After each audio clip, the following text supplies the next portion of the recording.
apologize to son. I don't know. Maybe you don't know what Rich is talking about, but there's a little parody that was, and it's old. I don't know how old it is, but it just resurfaced. And, you know, TMZ, that's where they make so much trouble. They make so much trouble. TMZ posted it, and it's what is it, the Real Housewives of the Civil Rights Movement? Yeah. Yeah. That's so an ignorant shit, yeah. You got Coretta Scott King, you got Betty Shabazz, you got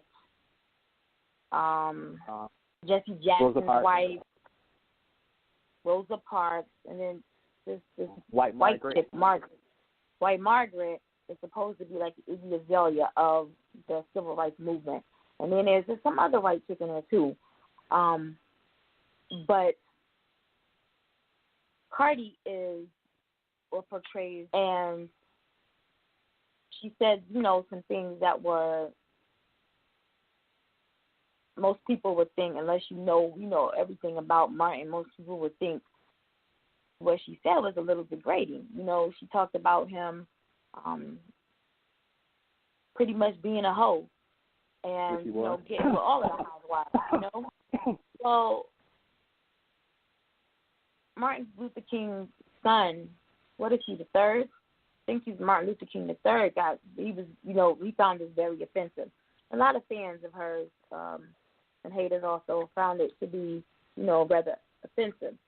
She took the liberty to go ahead and apologize. You know, she wrote a letter to Bernice, and, you know, let her know that, you know, she was sorry. She didn't mean to, for it to, something, first of all, for it to resurface, but for him to be held in such a negative light. Now, if you watch the whole thing, Betty Shabazz and White Margaret talk dirtier about King than, you know, Cardi did. So, but I guess because these are two no names, like I don't even know who anybody else in the little booth was. I don't know who nobody was. But I guess because she is, you know, the celebrity and people hold her in such high regard for whatever their reasons may be, you know, I still don't think she's your typical role model, you know, but sometimes she does bring knowledge that's worth listening to. But because, you know, she's the celebrity, her caliber is a little higher than the others, then that's something she shouldn't have done, you know. And Cardi do a lot of things that I don't like, you know, like the new picture that Offset posted. I think she has a banging body, whether it's bought, you know, rented, leased, or whatever. But you're a mother now, you know what I mean? So, and I know you gotta keep your be in character at all time and, you know, look the part or whatever, but you're a mother. That's, you know, that's just... They gotta let her be who she is. Like me, just like for the video, I didn't find the video to be that bad. Like, it was stupid more than anything. And then, like, it's known. Like, it's documented in federal documents that Martin Luther King was an adulterer. He just was. He loved the women. Like, that just was his shit. You know, so it's not a secret. If we're gonna tell the truth about a person, we gotta tell all the truth. We just can't talk about all the good he did because that's not real. Right? You know what I'm saying? If we're gonna talk about him, we gotta be able to talk about everything. But I understand, like, we in the times where people just want to be offended about stuff, and Twitter always want a reason to be mad at somebody. So it was the right thing for her to apologize for. And then, like, with the picture thing, like, she can only be who she is. You can take the girl out the club, but you can't take the club out the girl. Okay. She's still that chick from the Bronx, no matter where she goes.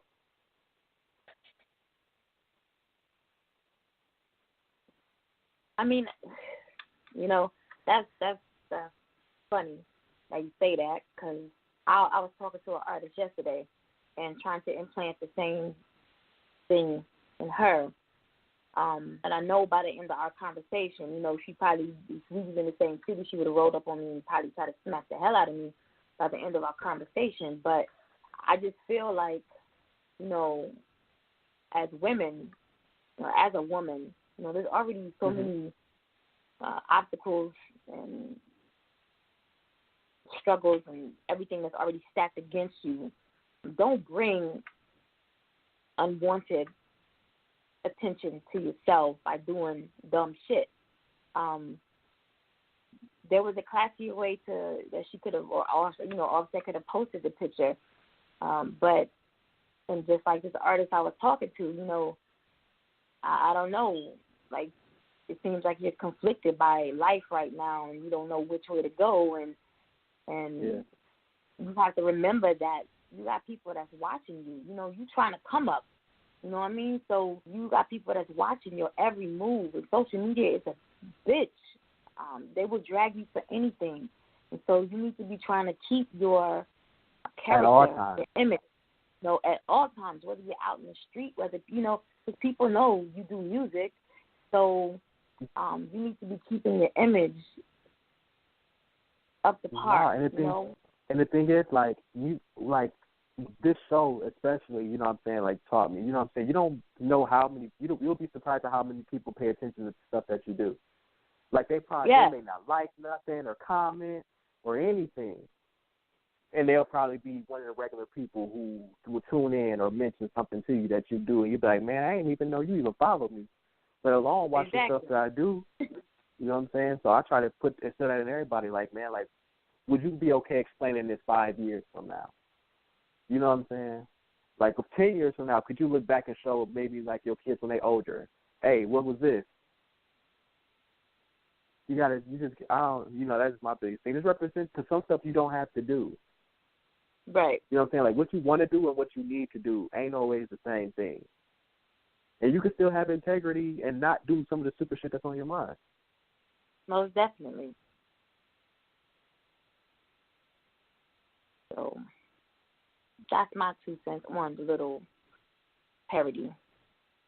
Yeah. I find her apologizing for a lot of things recently, and there's something called, like, intuition, feelings, you know, common sense. A woman's intuition is unmatched. Like, a woman will know if you think about doing some shit. Like, I what you doing? Huh? I just know your ass doing something. It'd be like, damn, who didn't talk to her? Right? Like, it's done. It's done. I'm good. I'm staying in the house tonight, y'all. It's for my family. Yeah. So some things, you know, you know when the shit is wrong, and don't do it. You know what I mean? Just don't do it. So, yeah. But back to birthdays. On Monday. Yeah. We still on birthdays? Hold on. Yeah, nigga, I'm we still on birthdays. Oh, my God. Oh, shit. We really veered off this episode. Yes, we still on birthdays. All right, so Monday the 27th, gospel singer Yolanda Adams turned 57. And actress and R&B singer Demetria McKinney turned 39. You might know her from, like, Tyler Perry. Tyler Perry. She's all of his, like, what's called up at plays. He's all, you know, probably like 3 or 4 or 5 or 6 or 7 of his plays. And then from there, which one is she in the play? Light skin, nice frame, shoulder length hair. Oh, I don't know who that is. Picture of her. You're gonna be like, yeah, I know her. But from doing the plays, you know, that's how her career really broke out. So she had a song. I don't think she dropped nothing recently. I want to say it came out last year though. That was pretty hot. You know, she's always dropping like singles. I know who she is. Yeah.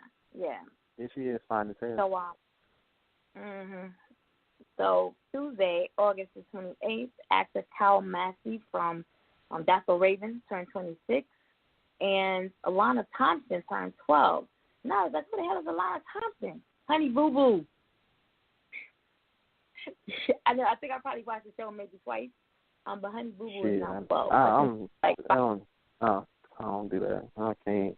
I refuse to. I had to see what the hype was about Honey Boo Boo, you know? And People I didn't. Stupid shit. Yeah, I didn't see the hype, but he turned 12 on Wednesday. Okay, hold on. I just got to interject, and I don't even know, like, if I should be saying this on the air, but it's kind of like related. Like, okay, so you know how like that show, it's kind of like bigger white women, right? Right. Okay. Am I the only person who, like, if I was like at a Meijer or a Walmart or some shit like that, and I seen like a skinny black dude with like a bigger white woman, I assume he using her? Is that just a me thing?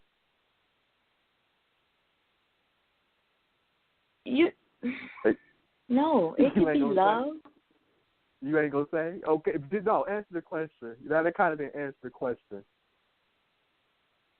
When you see that dark dude with the baggy white tee, and you see him with this heavy Caucasian woman, which there's nothing wrong with, you don't assume like, oh, he wrong. You don't ever be like, he wrong at all. Not anymore. When they pull up in that gold Lumina, you ain't never seen them in the gold Lumina. You want to do this? We gonna do this right now? You know what? Because I deal with so many youth, and I promote body positivity and body image. You know, maybe if I see what we doing. No, I see what we doing. 2 years ago, you would have asked me that question, and I would have been like, hell yeah, exactly. You know what the fuck is this? You know what I mean? But now, I tend to look past things, and you know, those are the people like I would walk up to her, you know, and speak to her. Well, 2 years ago, you know, I'd be over there whispering about her, like, what the hell? Or trying to, you know, like, distract him, like, come here, like, what's really real, you know? No, but it's nothing against her. It's more him. Dark black, black men are plotters. Dark men are plotters. Yeah, I think they do. They gonna drive your car while you at work, and then pull up, and then pick you up with their friend in the passenger side. And from the airport, I know. But I think that, I mean, because you would much rather be with this woman than, you know, look across the aisle and you got the curvy black chick. You know, you give her the black chick ain't gonna let you use her car, and that's the problem. Thanks, babe. Most definitely, you're not about to eat up her food, and you know, we never gonna get through the birthdays if you don't quit interjecting today. I'm sorry. Wednesday, August 29th. I specifically said don't find nobody for Wednesday, August 29th, because Wednesday, August 29th was the 60th birthday of Michael Jackson. May he rest in peace. And my youngest son turned 13 on the 29th also, so I officially don't have no more little kids. I got, like, grown men and teenagers. I got 2 teenagers and 2 grown men. So, No, but why you post that picture of Mike looking like a first lady? We're going to talk about this. Mind your business. I told you I post that picture every year. For some reason, that was when people think of Michael, you think, you know, beat it when he had the Jerry curl. Keep it. You don't want to realize that he went through some shit and his whole face went through some shit, you know, but that's who he was, you know. I love that picture. So is that your favorite Michael? Like, do you have a favorite Michael? The Afro Michael was my favorite Michael. Big Afro type. What's that? 70s, late 70s. That was my favorite Michael. But his hair. My favorite Michael was always so. I don't know. I'm stuck between. I don't know, because favorite Michael is Bad Michael. Like his swag was just on another level during that time for me. Like where like he just knew like I'm that nigga now. Like y'all know, ain't no question. I don't got to be humble for y'all because y'all know I'm that nigga. With all the leather and the chains and the long hair.